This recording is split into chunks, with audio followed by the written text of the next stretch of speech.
Hey guys, it's Dr. Monica Isola with Pursuit Physical Therapy. I'm here today to talk about running throughout pregnancy.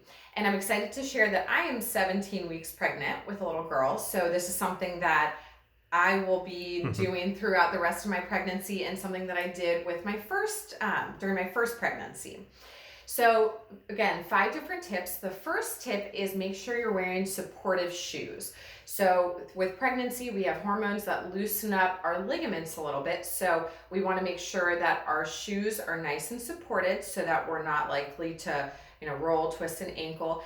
And also that it's not really run down because as we are gaining more weight, we're putting more stress into our joints. So it's just nice to help support the knee and the ankle and hip joints.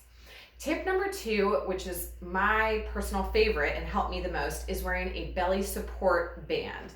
So this is an example of one. It's actually not the one I used. I just ordered one off of Amazon that had really nice reviews. But you just wear it around your pelvis, and it really helps to support. First off, it just takes away from that uncomfortable bouncing that you start getting. And then it also helps to maintain a more neutral back. So you're less likely to arch your low back, which can create some back pain.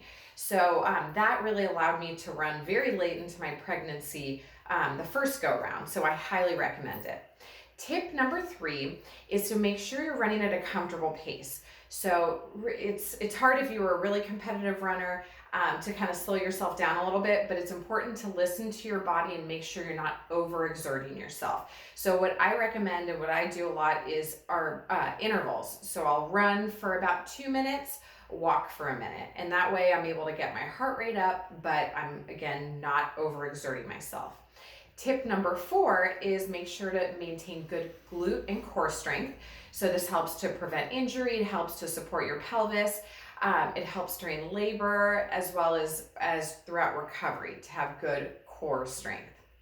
And then the last tip is make sure you stay hydrated. So even more important while you're pregnant, especially because if you are dehydrated, it can cause premature contractions. So really make sure you're staying hydrated. So those are my 5 tips of running throughout pregnancy. Hopefully you find those helpful. Please feel free to leave any comments or questions below. Thanks.